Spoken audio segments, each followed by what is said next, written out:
It's Men's Mental Health Awareness Month. I'm really glad that everyone's talking about it. Yeah, I know. No one's talking about it. But that does not mean that you shouldn't hold yourself accountable and keep your mental health in check. And, things get difficult sometimes. Life gets difficult sometimes. As a whole, society tells men that, you can't be emotional, your problems don't matter, etc., etc. And this is, we've come to get to this place of a lot of guys are like, all right, well, this is just how it is. Like, I don't need to take my own problems seriously. I'm just gonna throw it to the back of my mind, and I'll just work it off, whatever. But that's that's not healthy. Just because that's the norm doesn't mean it's right. And of course, we could you could look at it from the sense of like, oh, why are women so more accepted by society when expressing their problems, etc. But you can't complain about that, right? Focus on yourself and focus on what you can do for yourself. Just because society says that your problems don't matter doesn't mean that your problems don't matter. Because this is your life. This is your one life, and you don't want to every problem you come across just throw it to the back of your mind and never deal with it. It's important. And I came from this place of looking into how society works and studying all these practices and norms. And for a long time I believed that I couldn't open up to anyone, let alone my friends. I mean, a girl open up to my girlfriend, or no, why would I do that, right? And you don't like have to open up to everyone about everything, but it can definitely be healthy. You don't have to go on a rant of, oh, I'm gonna sit here and cry and to my girlfriend and tell her about this. Like, there's certain things that you don't have to tell your girlfriend, that you can work on in silence. But the key is working on it in silence, like working on it, not just sitting with it and accepting, oh, this is just how my life is, I'm just gonna deal with this, right? And you know, you can with your friends, you know, a big indicator of real friends is if you're able to be like, if sometimes it's not the best in a group setting, but if you're one on one with one of your buddies, and you're just like, hey, I'm going through. You have a minute? I'm going through this right now. You want to talk about it? But you want to give you advice or whatever. And listen, I'm not gonna say that therapy is bad or anything, but from multiple studies, the therapeutical route was designed to help women for the most part, and by that, I mean therapy is a lot about making you feel heard and being able to talk to someone. Of course, you come up with some solutions, but for some therapy sessions, just you expressing yourself and them hearing you out. And for certain women, and of course not all women are like this, but some women just they want people to listen to their problems, and they don't need to find the solution. They just need people to listen. They want to rant about it, right? But more often than not, for men, we don't just want someone to listen to us and tell us that everything's going to be okay. If we're going to talk to someone, we want some valid, logical, rational, practical solutions that we can incorporate into our life. So like, all right, my mental health sucks. All right, I'm talking to you. How can I change my life, change my habits? What can I do so that I don't have to deal with this shit anymore, right? And you don't have to always talk about it with someone, but you have to do something. So like something that I do, and if I'm having a bad day or I'm just going through something, I don't want to talk about it with someone. I don't want to tell my girlfriend about it. I don't want to tell my buddies about it. That's fine. But something I like to do is journal, right? And when you write things down on paper, like you're putting it into reality. Like, all right, this is what I'm dealing with. This is what I'm going through. And so much of the time, I find that when I do that, if I sit in my room and I think about whatever issue I'm having, and I just sit there, I'll overthink about it, nothing will usually happen. I usually won't find a solution. But if I write things down on paper, things just start to flow. And then sometimes an answer just pops into my mind. And as I'm writing, I'm not even thinking about what I'm writing, but I'm writing, and the answer just comes. And I'm like, oh, I could change this in my life, or I could do this tomorrow. Or when I'm done writing right now, I could change this, or incorporate this new habit, or try this new thing, right? And I mean, that's what it is. It's expressing yourself in whatever works for you. I mean, you could express yourself if you like painting. You could express yourself in images through painting, right? The key here is expressing it in some sort of manner, expressing your anger, your sadness, whatever it is in some manner, because the unhealthiest part and those are like for the most part healthy outlets, right? It's healthy to write your anger out on paper when you're writing something or you're painting something, right? As opposed to yelling at your friends or yelling at people, whoever's around you in your life, right? And just bringing everyone else down. Healthy expression is really important because when you keep it within yourself, that's just the most detrimental thing. And I suffered from that for the longest time. And even, I'm not perfect. I mean, sometimes I'll even still do it sometimes. And you'll notice that when you keep it inside, it just, you run in your mind over and over again. And then that starts to put you in a rut for maybe the rest of your day, or maybe the next week, or maybe the next year, or the rest of your life, right? A lot of us get stuck in these ruts, and we don't really acknowledge that we're in a rut. It's like, life isn't bad, but we're in a little bit of a rut right now, and we don't really acknowledge that we're in there, so we just stay there, and we just, okay, I'm just gonna sit here with this, right? I'm just not gonna worry about it. It's whatever. It doesn't matter.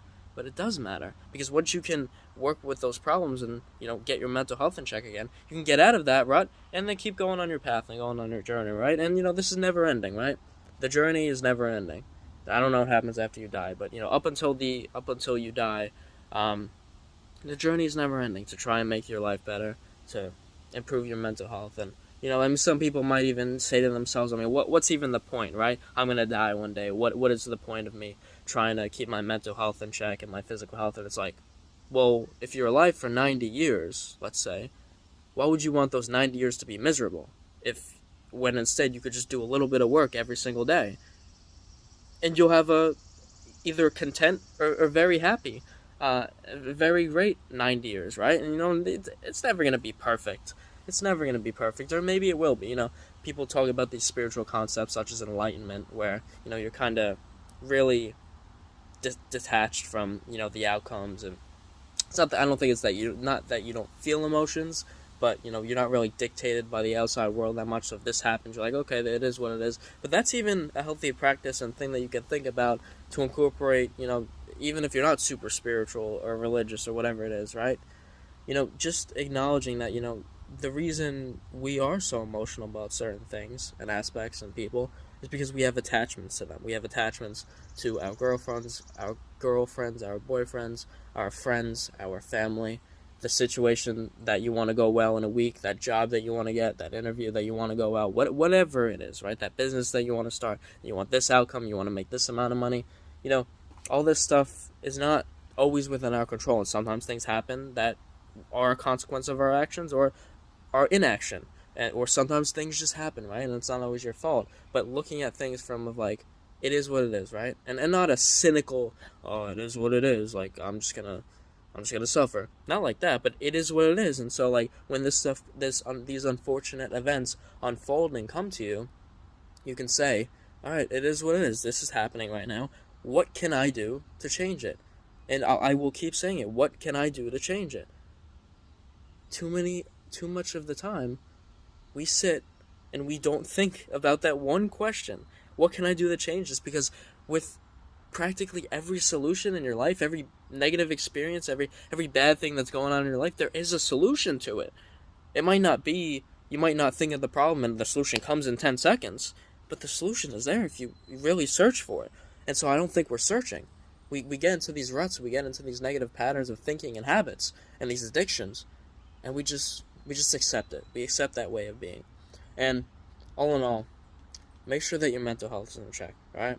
Men, women, both, everybody, make sure that your mental health is in check. And even though our society and the government doesn't really care about you personally, that doesn't mean that people in your life don't care about you personally.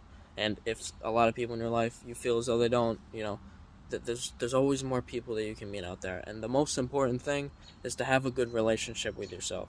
If you keep your own mental health in check, your physical health, and you keep yourself going every single day, I promise you are going to attract those type of people into your life. And that's not to say that you'll meet the love of your life tomorrow, or you'll meet that best friend that is incredible and thinks just like you tomorrow. It might take for me it took a few years. I worked on myself I got myself out of depression. I changed my habits, all this stuff. And it took like a year and a half, 2 years to finally meet certain people where I'm like, these people think just like me. But if I didn't do the work, then they wouldn't think like me because I'd still be in that negative place.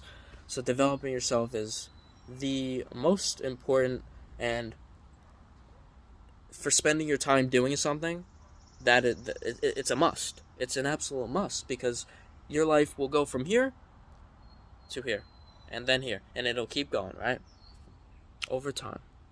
And well, we always want everything, so we want everything so fast. I need to be rich tomorrow. I need to have the body in my dreams tomorrow. My mental health needs to be perfect, and I need to think positive 24/7 tomorrow. It's like, in terms of thinking positive 24/7, you're not gonna think. I don't think positive 24/7. I like to think, I think more positive now because I've developed myself. So I think with developing your mindset, it's really about, because negativity is always going to be there. You're never going to be completely perfect and completely happy all the time, because happiness is a fleeting emotion, just like sadness, just like anger, the opposites, right?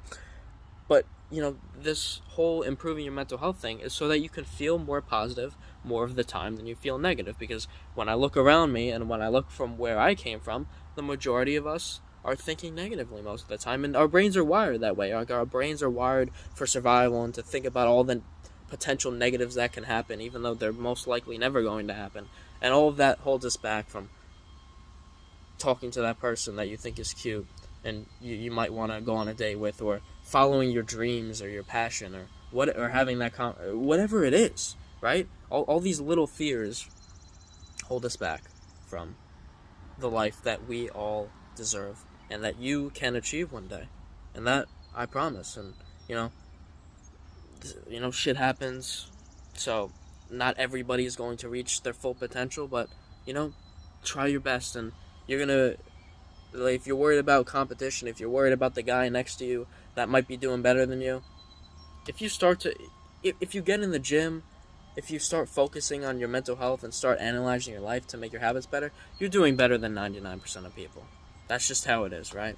And so, you don't do that because I want to be better than everyone else. You do it for yourself, and inevitably, in those areas, you'll be better than a lot of other people, and so you'll be ahead of the game, right? You're worried about, oh, this girl doesn't like me because I'm a loser. It's like, well, yeah, because all you do is sit in your house all day and you have shitty habits. It's like, all right, that makes sense that a girl doesn't like you. All right, maybe if I just get my mental health in check and actually start to love and care about myself, then maybe somebody else can too, right? And so these are just all things to think about, and apply all these good things into your life. I hope you guys all enjoy the rest of your day, and happy Men's Mental Health Awareness Month.